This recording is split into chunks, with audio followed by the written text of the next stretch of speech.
Hello, and welcome back to the Cup That Cheers. I'm Elizabeth, and today we're cooking another historic recipe. Today's recipe is from a book called El Cocinero Español that was written by Encarnación Pinedo, who's the granddaughter of some of the earliest settlers of California. This book is considered to be the oldest book written and published in California by a Californian, and it was published in San Jose, I believe, in 1898. So today's recipe is called Carne, Estofado a la Espanola. Encarnación Pinedo wrote this cookbook to pass on the Californio recipes to her nieces. She never married herself. She was raised in a landowning family, California family, very influential. She's related to the Castros, and she's related to the Berryessas and several other prominent California families in the San Francisco Bay Area and in Southern California as well. And her sister married a non-Hispanic man, and so her nieces were born in essentially an American household, not very Californio at all. They spoke a little bit of Spanish, apparently, according to the introduction to the book, but they were raised essentially not as Californios, but as Americans. So Pinedo, the author, talks about her nieces losing their Californio identity.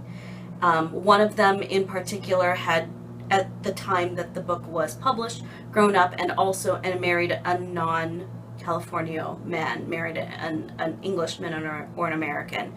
So she talks in great length in the introduction to this book about the loss of the Californio identity, and then that is the reason why she is writing this book for her nieces. This book is available online for free on Google Books. It's been scanned. This book is available as a PDF, a free PDF, but it's written in Spanish, and it's written in the Spanish of essentially the upper classes of California in the 19th century. So the terminology is slightly different from what I learned when I studied Spanish in high school. A lot of the terminology is really now used in South America more than in North America. So it's a really interesting book to read and to translate. So today's recipe, Carne Estofado a la Española, or Spanish-style stewed meat, or beef in particular. The word carne generally means meat, but it's almost always used to mean beef meat. So this recipe goes like this. The meat is cut in slices about 3 or 4 inches. They are washed and put in the pot without lard, 2 crushed cloves of garlic, and the necessary salt. The pot is immediately covered, leaving the meat to cook at a good fire.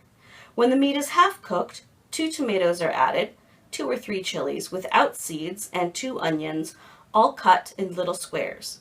When the onion is half cooked, 2 tablespoonfuls of dry flour are put in. Everything is stirred well and covered, adding first a little water. The pot has to remain well covered while the stew is cooking, so that the steam will not escape. So that's what I'm going to be doing. This is one of the recipes that I've translated. I am going to be using, because it's a stewed meat recipe, you need to use a kind of meat that is good for stewing. And so I have some hind shanks, beef hind shanks. Shanks are essentially the slices of meat cut from the thighs of a cow. So it's very, it can be very tough. It can be very dry if you don't cook it the right way. But all of those kinds of pieces of meat really respond well to stewing or to braising, which is when you cook meat in a small amount of liquid, covered at a relatively low temperature for a long time. I have washed the meat, and I'm going to salt it, and I'm going to put it into my pan.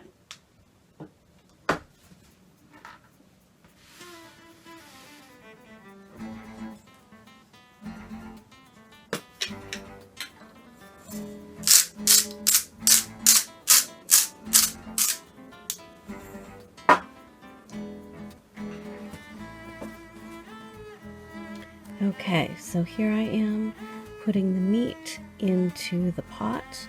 I've salted the one side. Once I get it into the pot, I'm gonna salt the other side and put some crushed garlic in there. The heat is on medium-low, and I'm getting the crushed garlic cloves. The recipe calls for 2 crushed cloves of garlic.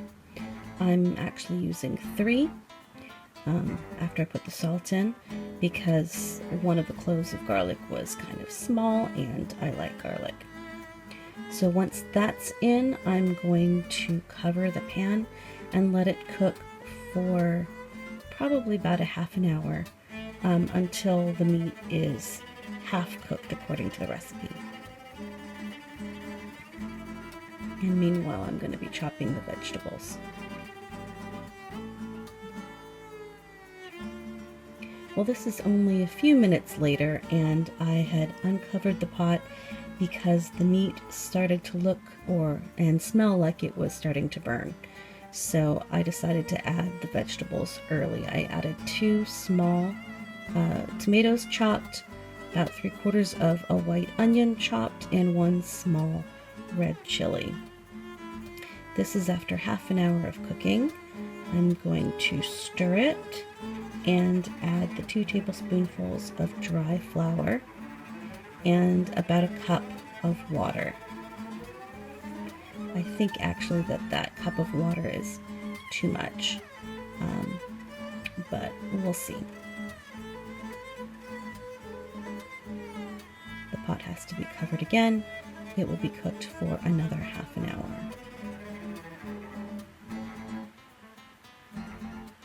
There goes the water. I'm going to try and get everything stirred in and get the flour all dissolved.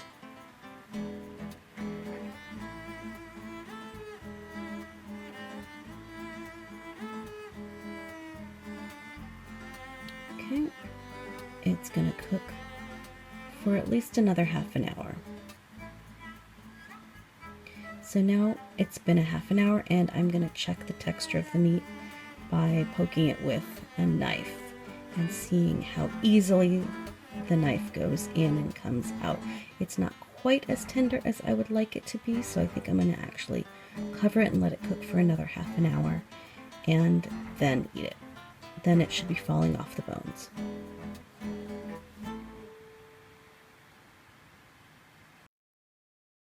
Right, so it's been an hour and a half of simmering. As you saw from the footage, I put the meat in, cooked it, added the vegetables. I added 2 small chopped tomatoes, about 3/4 of 1 large yellow onion chopped, and 1 small red chili chopped as well. I checked the meat after the first half an hour and turned it, and that's when I added the vegetables. About 15 minutes after that, I added about 2 tablespoonfuls of flour and about a cup of water. I probably should have added less water because the sauce didn't actually really thicken up. The gravy didn't thicken up, but that's okay. And I let it cook for the remaining 15 minutes of that first hour. At the end of that hour, I tested the meat, the texture of the meat, and it was cooked all the way through, but it wasn't falling off the bone yet. And I wanted it to be soft enough to fall off the bone. So I left it in cooking, give it a stir, left it cooking for another half an hour. And so now after another half an hour, total 1.5 hours of simmering, this is what it looks like. I don't want to tip the plate too much because I don't want to spill everything everywhere. But you can see that the bones have completely come out of the meat, and the meat is very tender. Now the thing about leg shank bone is that there's the meat, and then there is the marrow inside of the piece of bone, and that's also edible as well. So I'm going to taste the meat first, and I almost don't need a knife to cut it.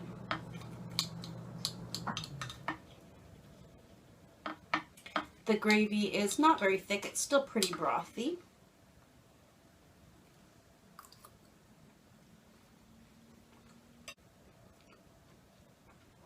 The meat is so tender.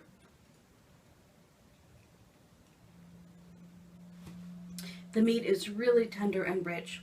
You can't actually taste the tomato and the onion and the chili pepper, but it's really well seasoned. Let me taste the gravy with the vegetables in it.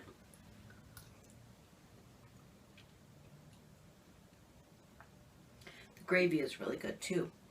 All right, now for the marrow. Now, you generally eat marrow with toast. I don't happen to have toast, I just have a piece of bread. And you get a knife and you scoop it out from the inside of the bone. And there's some of the garlic got in there. And I think maybe the marrow already fell out of this one. So I'll go ahead and put it on the bread. It doesn't look very appetizing. It's not clear like butter. It's brown like the meat, but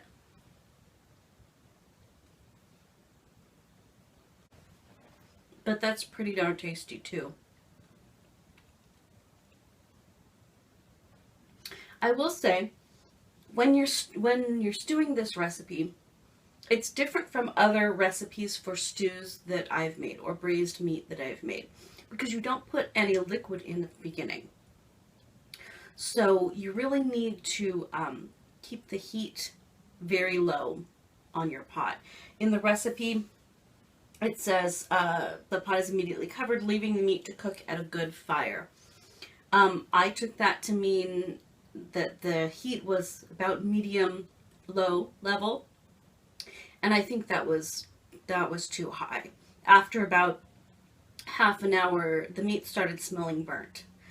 So, and I had covered it and put a towel in under the lid to keep the steam in, and it still started smelling burnt. So I would probably brown the meat first if I made this next time. Brown the meat, and then put a little bit of water in there with the garlic and with the meat. Cover it, put a towel under the lid to keep it, or maybe some foil over the lid to keep as much steam in as possible, and let it cook. I think that might have helped a little bit. I don't know. It might not have. But this is a really good meal. I wonder how different it would be cooked over a wood stove, which is probably what it was originally cooked on in 1898. I wonder if that would have made any difference. I wonder if the author left some detail off of the recipe to keep it from burning. Maybe she did something else that she didn't put into the recipe. I don't know. But it is a good recipe. I recommend that you make it. If you have a crock pot, this is the perfect kind of recipe to make. I would brown the meat. Like I said, salt it and brown it first in a pan on the stove, and then put the meat in the crock pot with the garlic. I might put some oil in the bottom, even though Doña Encarnación says the meat should be put in without any lard or without any fat. I think it might need it. I don't know. But that would be a really good thing to do, to cook it in a crock pot. It probably could have cooked for 2 hours or longer, and it would be even more tender. So I hope that this recipe was an interesting one for you. It was certainly interesting for me. I don't know if this recipe has been made since the book was published and since the Pinedo family made it last. I don't know if they still do. But if you liked this recipe and this cooking video, please give this video a like. Subscribe to the channel if you'd like to see more. And everybody stay safe. Bye.